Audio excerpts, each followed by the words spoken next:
Olá pessoal, boa tarde. Dando continuidade aos assuntos de angiologia e cirurgia vascular, hoje vamos falar sobre as vasculites.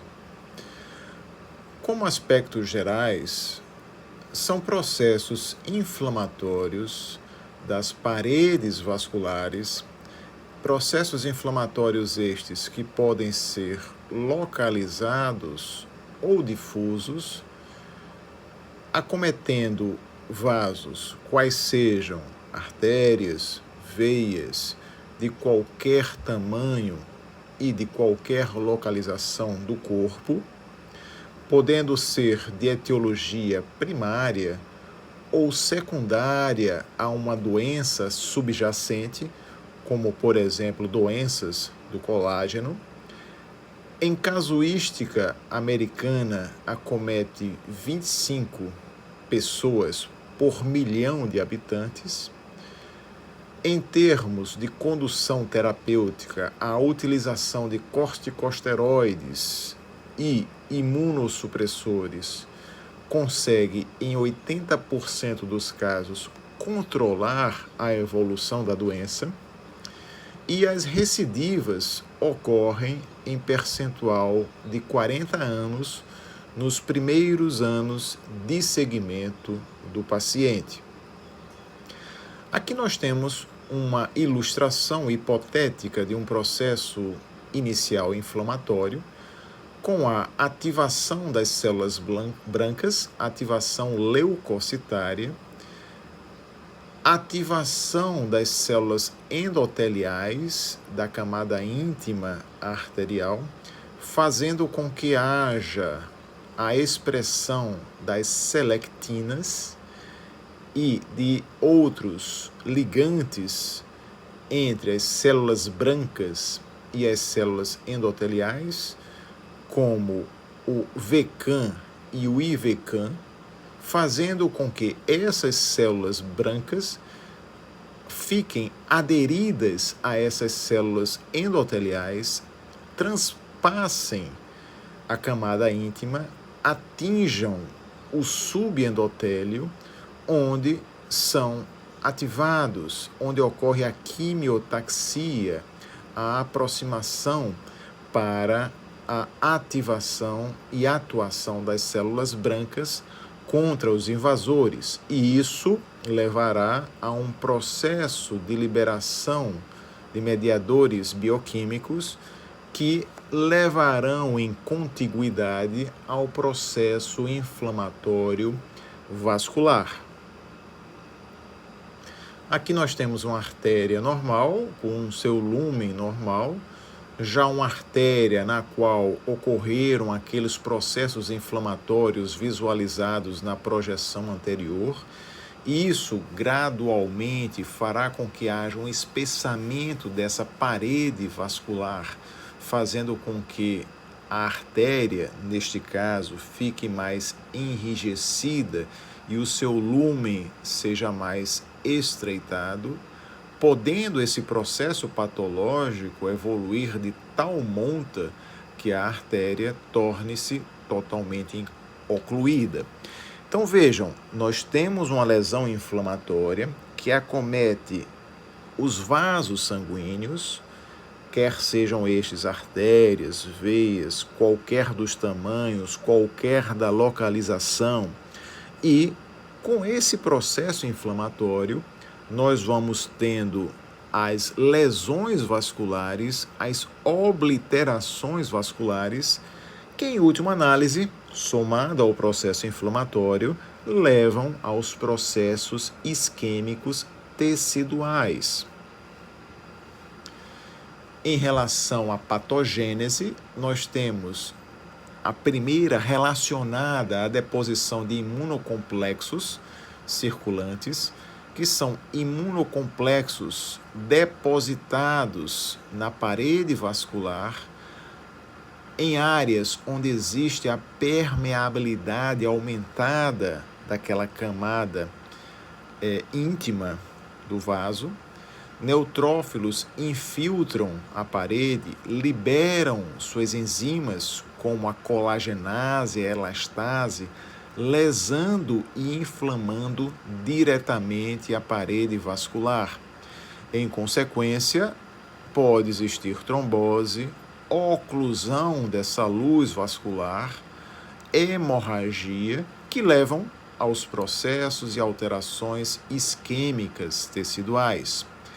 Os gatilhos para que haja a formação e a deposição desses imunocomplexos nas paredes vasculares e a gênese, o estopim para os processos inflamatórios, podem ser, neste caso, de deposição de imunocomplexos através de gatilhos secundários a infecções virais, a presença da crioglobulinemia, de púrpuras como a de enoxoline, o lúpus eritematoso sistêmico e a artrite reumatoide, tendo, portanto, essas etiologias nesta patogênese relativa à deposição de imunocomplexos circulantes. A patogênese também pode estar inclusa naquilo que se denomina lesão vascular mediada por anticorpos anticitoplasma de neutrófilos, ou seja, ANCA. Esses anticorpos ANCA, eles podem ser do tipo citoplasmático ou perinuclear e são anticorpos dirigidos contra proteínas presentes no interior dos grânulos do citoplasma dos neutrófilos e monócitos. Determinadas patologias, como a granulomatose de Wegener, possuem um padrão ANCA significativo, dando alta sensibilidade e especificidade acima de 90% para o diagnóstico de granulomatose de Wegener, quando da presença do padrão ANCA citoplasmático, que é muito comum desta patologia, enquanto, por exemplo, que um padrão ANCA-P, ou seja, ANCA, anticorpos perinucleares, falam a favor de pacientes portadores de outras patologias, como a poliarterite nodosa, a poliangeite microscópica, a síndrome de Churg-Strauss, que nós veremos adiante, e a síndrome de Goodpasture. Então, ou seja, são patogêneses relacionadas a esses específicos anticorpos que podem estar mais relacionadas a determinadas patologias de inflamação vascular, a certas vasculites. A outra patogênese envolvida são as falhas no que diz respeito à regulação da atividade anti-inflamatória das células endoteliais. Essas células tornam-se pró-inflamatórias na medida em que, por exemplo, os ligantes dessas células endoteliais, como o ICAM, o VCAM, são aumentados, assim como os leucócitos ativados também expressam mais as suas integrinas, que são proteínas que fazem a adesão dessas células à parede vascular. Vejam que nessa outra visão patogênica, nós verificamos essa quebra na regulação da atividade anti-inflamatória das células endoteliais, fazendo com que essa aproximação, essa ligação de células de defesa, células brancas de defesa, ao endotélio, surjam com maior intensidade, favorecendo a todo aquele desenrolar inflamatório explicado anteriormente para vocês. Vejam que, em termos etiológicos, muitos estímulos antigênicos estão relacionados aos que nós havíamos dito de gatilhos. Uma infecção pelo vírus da hepatite B, pelo vírus da hepatite C, né, pelo parvovírus B, ou a utilização de determinadas drogas, o contato a determinadas proteínas endógenas ou exógenas, podem fazer com que tenhamos o desenvolvimento de patologias vasculínicas de uma ou outra etiologia.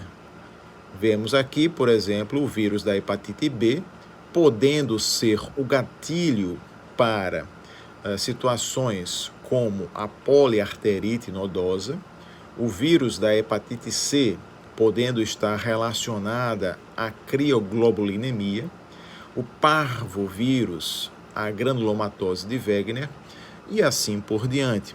Podem existir, portanto, gatilhos antigênicos específicos para determinadas vasculites. Em termos de classificação, nós temos as vasculites dos grandes vasos. Vejam aqui a divisão da vasculatura em grande calibre, médio calibre e pequeno calibre, dando uma ideia da circulação de aorta e de artéria renal até o glomérulo.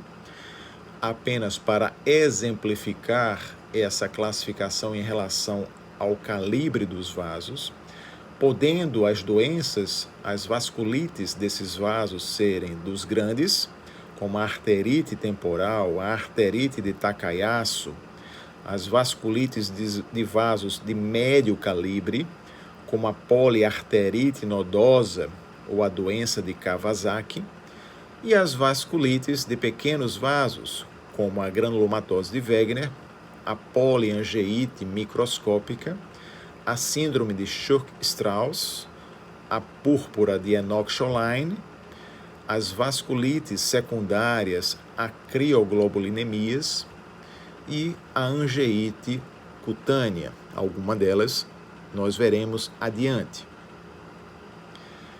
Em relação às vasculites de grandes vasos, nós temos a arterite de Takayasu e a arterite temporal, ou também conhecida como arterite de células gigantes. Basicamente, há um infiltrado na parede vascular do tipo linfomonocitário, formam-se granulomas e há também a presença das chamadas células gigantes. Esses processos inflamatórios levam às retrações estenoses arteriais, conforme nós veremos adiante, por um processo inflamatório, por um processo de fibrose da túnica média e da íntima desses vasos. Obviamente, essas alterações levam a situações isquêmicas em ramos da aorta torácica, ramos da aorta abdominal, ou ramos que fazem a irrigação craniana e, nestes casos, especificamente, ocasionando sintomatologia como cefaleia, distúrbios visuais e isquemia cerebral. Vejam aqui na arterite de Takayasu, que é uma arterite de vasos de grande calibre, vocês veem aqui nessa aortografia artérias de calibre normal e já observem nessa outra aortografia um estreitamento do lúmen dos ramos supra-aórticos. Então, existe um processo inflamatório determinando a fibrose, as estenoses desses ramos arteriais de grosso calibre. Vejam aqui também que há fibrose, retração e estreitamento desse lúmen dos ramos supraórticos. E toda vez, pessoal, que nós temos um estreitamento do lúmen, a pressão anterior a esse estreitamento, ou até mesmo posterior ao estreitamento, possibilita com que haja ectasias ou dilatações aneurismáticas desses segmentos anteriores ou posteriores aos segmentos estreitados inflamatórios. A arterite temporal, vejam aqui a artéria temporal inflamada, um cordão vasculínico, justamente pelo processo inflamatório crônico. Histologicamente, nós verificamos a célula gigante e o granuloma. Aqui vejam as células gigantes, características na patologia da arterite temporal. As vasculites de vasos de médio calibre correspondem basicamente à poliarterite nodosa e à doença de Kawasaki. Em relação à poliarterite nodosa, mais conhecida como PAN, vocês podem ter os sintomas constitucionais, como febre, mal-estar, emagrecimento, mialgias, artralgias. Pode existir um acometimento de raízes nervosas, tanto as raízes sensitivas como motoras. As alterações cutâneas na PAN são frequentes.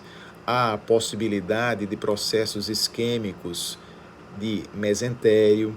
Há, pelo estreitamento do lume arterial, quando visualizamos o acometimento dos rins, há a possibilidade do surgimento de uma hipertensão arterial secundária.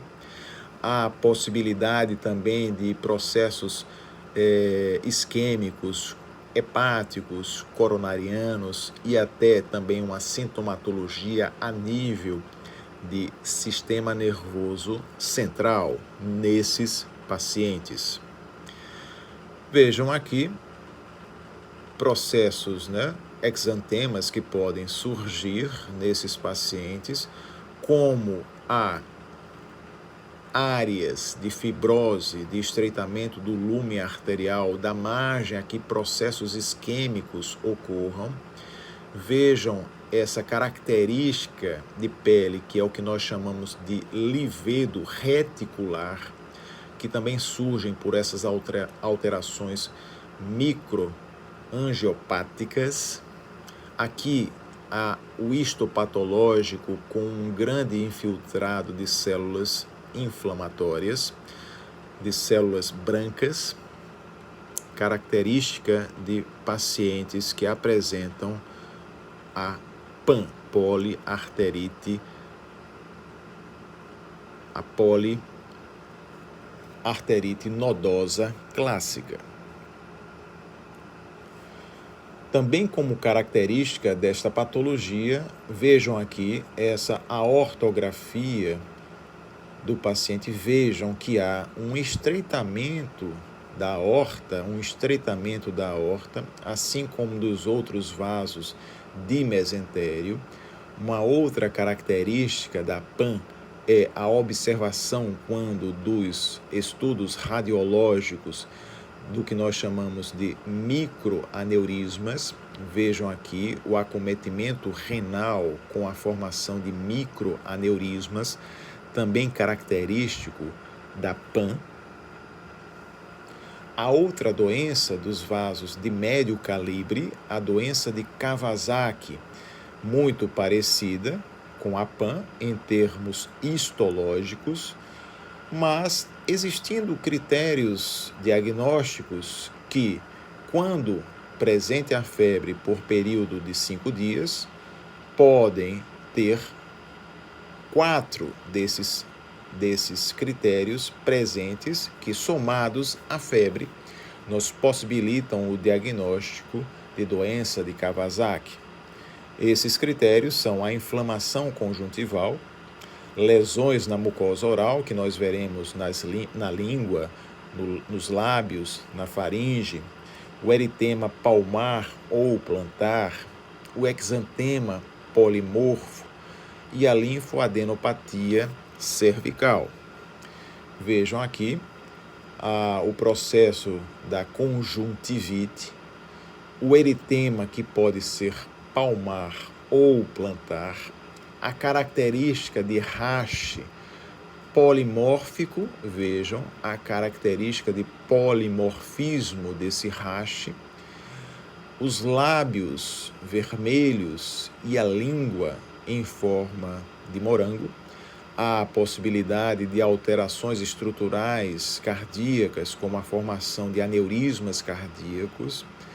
Há a linfoadenopatia cervical nesses pacientes. Então, se nós tivermos febre, mais 4 daqueles critérios diagnósticos, podemos ter como hipótese diagnóstica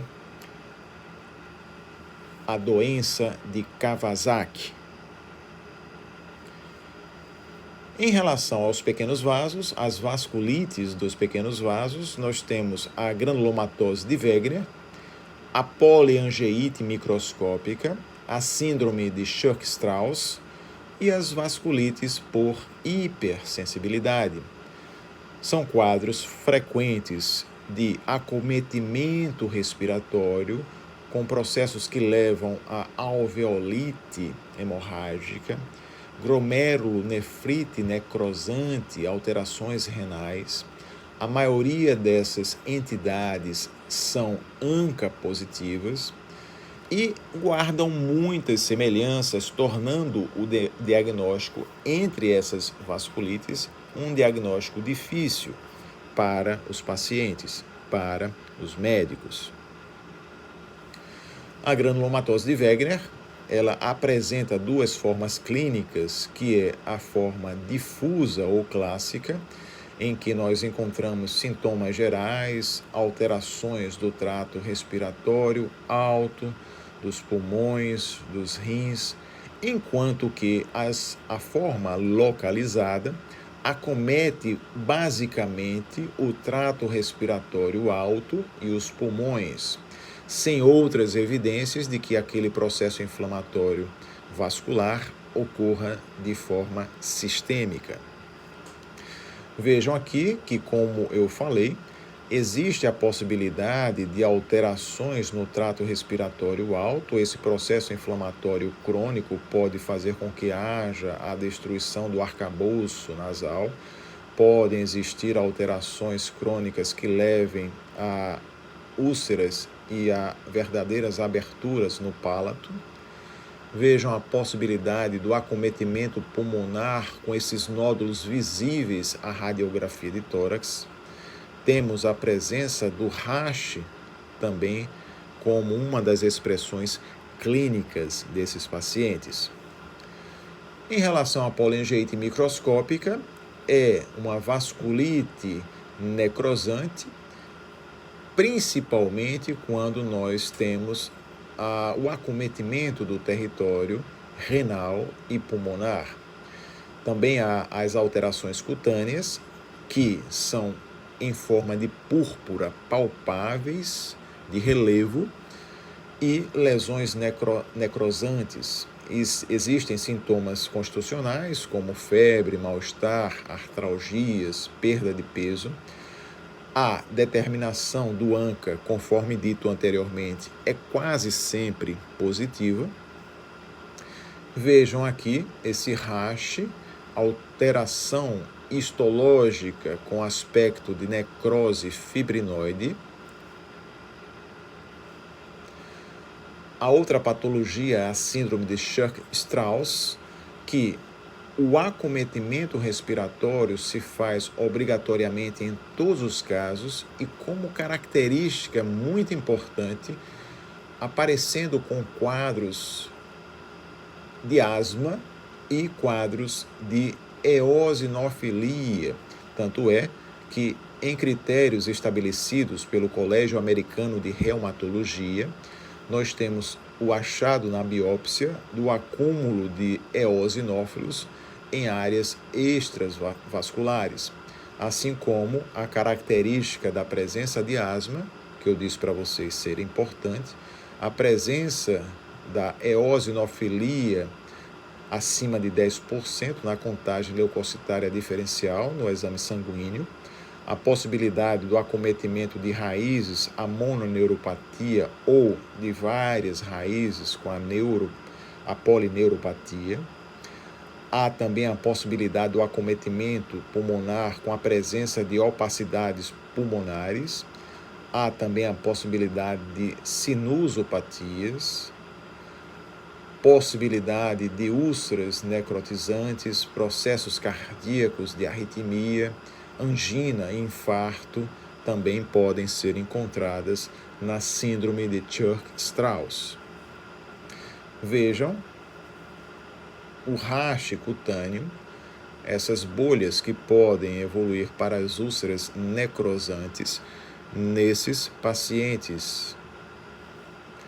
A outra situação relativa a pequenos vasos são as vasculites de hipersensibilidade, como a púrpura de Enoch-Scholine, característica mais em crianças pelo depósito de IgA, a crioglobulinemia mista, que é uma precipitação desses imunocomplexos quando a temperatura do corpo está em torno ou abaixo de 36 graus centígrados, as vasculites leucocitoclásticas, né, que podem ser primárias ou secundárias. Esse é um grupo heterogêneo em que existe um quadro comum cutâneo, de vasculite cutâneo, que se manifesta por púrpura palpável, e na biópsia nós vamos ter uma característica que é infiltrado inflamatório com fragmentação dos neutrófilos na parede vascular, o que denomina a característica de vasculite leucocitoclástica nessas patologias de vasculites por hipersensibilidade de pequenos vasos.